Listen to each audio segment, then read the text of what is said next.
Every story we tell is a journey, a thrilling adventure that will keep you hooked from start to finish. Before we begin, let us know where you're watching from. We love seeing our community come together from all around the world.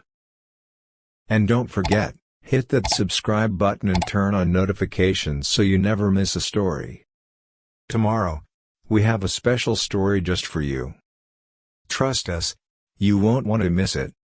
See you on the next adventure. He thought the royal guard was just for show. Big mistake. It was a bright afternoon in London, and Buckingham Palace stood tall, its golden gates gleaming under the sunlight. The crowd gathered outside the palace was lively, tourists snapping photos, children pointing excitedly, and history enthusiasts admiring the iconic royal guards standing motionless in their signature red uniforms and tall black bearskin hats. Amidst the sea of curious onlookers, one man stood out. His name was Mark Reynolds, a successful American entrepreneur in his mid-50s, dressed in an expensive navy suit and polished leather shoes. He carried himself with the kind of confidence that came from years of making high-stakes business deals. Always in control, always the smartest man in the room, or so he thought. But as he stood before the royal guard, arms crossed, a smirk playing on his lips, he saw nothing impressive. "This is what they call security?" he scoffed, loud enough for those nearby to hear. Some tourists turned their heads. A few exchanged glances, unsure whether to react. Mark chuckled to himself. "Come on," he continued, gesturing toward the guard. "In the U.S., our military is out there making a real difference, fighting wars, leading global operations. And here? They just stand here looking pretty for the tourists." A British couple nearby shifted uncomfortably, their smiles fading. A young father holding his son's hand glanced toward Mark with a disapproving look. But Mark wasn't finished. He stepped closer, tilting his head as if studying the guard like an exhibit in a museum. "I mean, really, do these guys even move? What's the point of all this? I bet I could scream in his face and he wouldn't even flinch." A nervous chuckle escaped from a tourist standing nearby.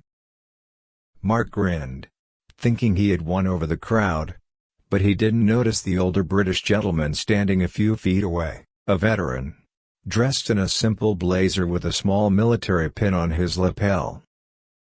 The old man's jaw tightened as he watched Mark with quiet intensity. He had seen men like this before, men who didn't understand discipline, men who thought respect was optional. And though the royal guard remained motionless, the veteran could already sense it. Mark Reynolds was about to learn a very hard lesson.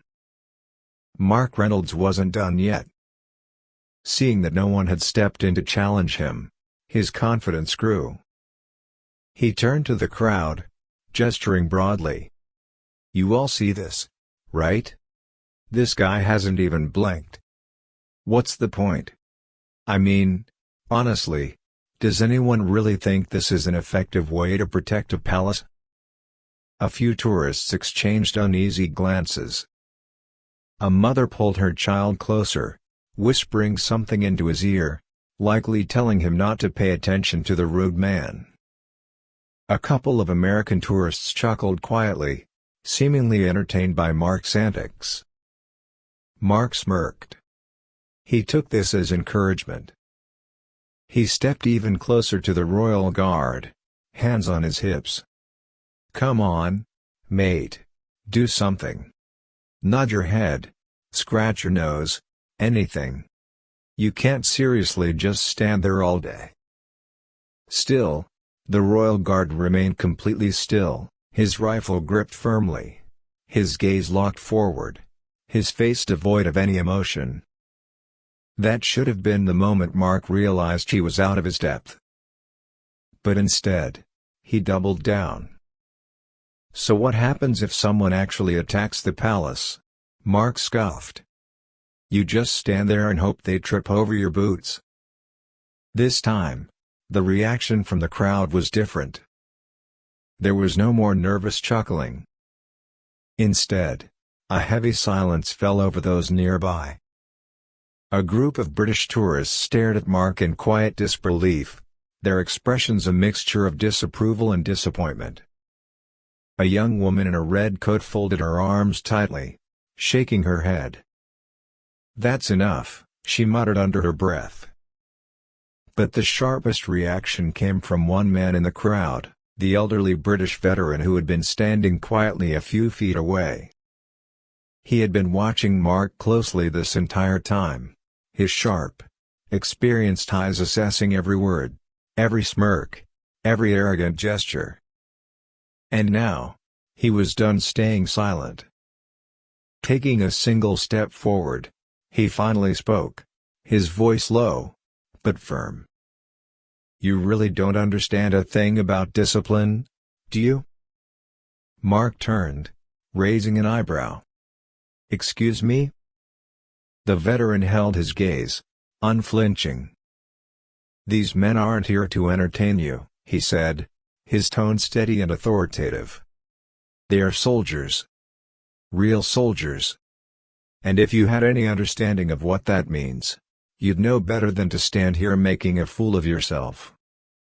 Mark opened his mouth to reply, but before he could, something unexpected happened.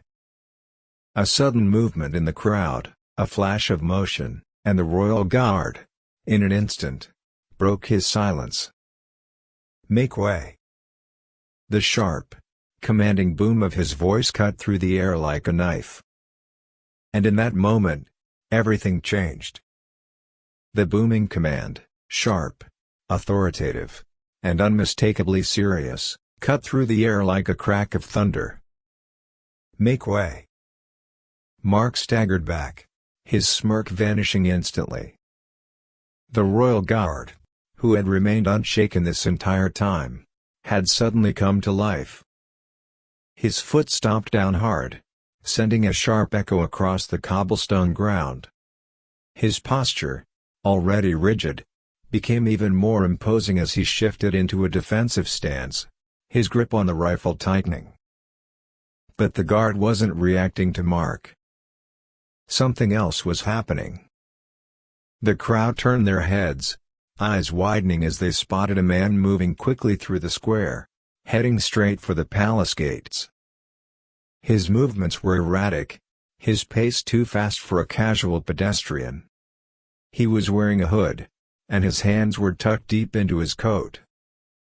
He wasn't just another tourist. The air shifted immediately, from mild amusement to pure tension. The Royal Guard, now fully engaged, stood like an unbreakable barrier, his voice sharp as steel. "Make way," he repeated, louder this time. The warning wasn't just for the intruder, it was for everyone. The tourists froze in place, instinctively stepping back. Even Mark, who just moments ago had been laughing at the guard's lack of action, now stood completely still, his face suddenly much paler than before. In the same instant, a team of armed security officers emerged from the side gates, moving with precision. The suspicious man, seeing the reaction, hesitated mid-stride. His head darted back and forth, as if realizing too late that he had just crossed an invisible line, one that should never have been crossed. The Royal Guard didn't move again. He didn't need to. His mere presence, his instant reaction, had triggered a coordinated response. Within seconds, the security team intercepted the man, ordering him to the ground. There was no chaos, no panic, only trained efficiency. And then, just as quickly as the intensity had risen, the moment was over. The guards resumed their positions. The tourists stared in stunned silence, their expressions a mixture of shock and awe. And Mark? He simply stood there, speechless, his earlier arrogance now completely shattered. For the first time, he understood. These men weren't just ceremonial figures standing still for tourists. They were soldiers, warriors, defenders of the crown. And Mark had just seen, firsthand, what true discipline looked like. The entire square was silent. The quick, efficient takedown of the suspicious man had left the crowd in a state of awe and realization. Mark Reynolds, who had been mocking the royal guard just moments ago, now stood frozen, his earlier smugness completely gone. His heart pounded in his chest, though he'd never admit it. He had spent his life in boardrooms, making million-dollar decisions, always the one in control. But now, he felt like a complete fool. The Royal Guard, the same man he had ridiculed for his lack of action, had spotted a potential threat before anyone else had even realized something was wrong. And in a single move, he had turned a casual tourist attraction into a military operation, proving that his presence was not just for show, it was a line of defense. Mark swallowed hard as he watched the security team secure the area. The man in the hoodie was now being led away, his face pale with shock as the officers spoke to him in low, firm voices. Even now, even after such a display of military precision, the Royal Guard had returned to his original stance, his rifle held firm, his expression unreadable. It was as if nothing had ever happened. But for Mark, everything had changed. A few feet away, the elderly British veteran who had called him out earlier stood with his arms crossed, watching Mark closely. "Well?" the veteran finally said, his voice steady, but pointed. Mark turned to him, his jaw tight.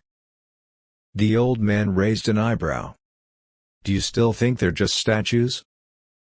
Mark didn't have an answer.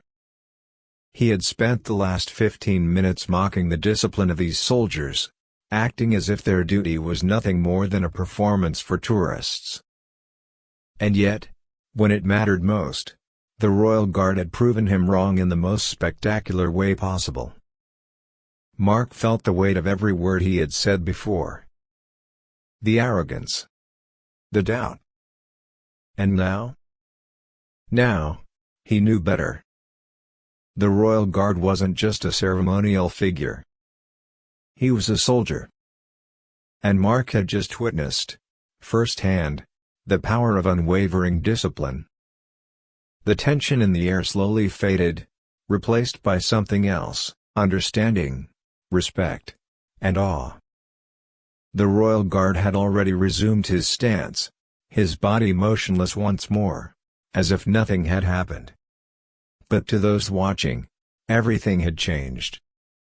The once skeptical tourists now looked at him differently. They had seen it with their own eyes, how in just a split second, this so-called statue had transformed into a soldier ready for action. A slow ripple of whispers spread through the crowd, followed by something unexpected, applause. It started with one person clapping, then another, and then the entire crowd erupted into cheers. It wasn't just a show of appreciation. It was a moment of realization, a moment where they finally understood what the Royal Guard truly stood for. Mark Reynolds, however, wasn't clapping. He still stood rooted to the spot, his confidence from earlier now completely gone. For the first time in a long time, he had nothing to say. He had spent the last 10 minutes ridiculing these men, convinced that their presence was nothing more than a relic of the past.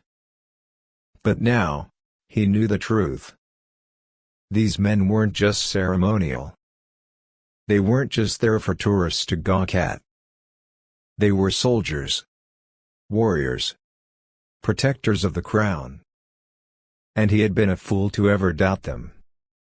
Mark's throat felt dry as he turned toward the elderly British veteran, the same man who had challenged him earlier. The old man watched him silently, his arms still crossed, waiting for him to speak. Mark cleared his throat. I guess I was wrong."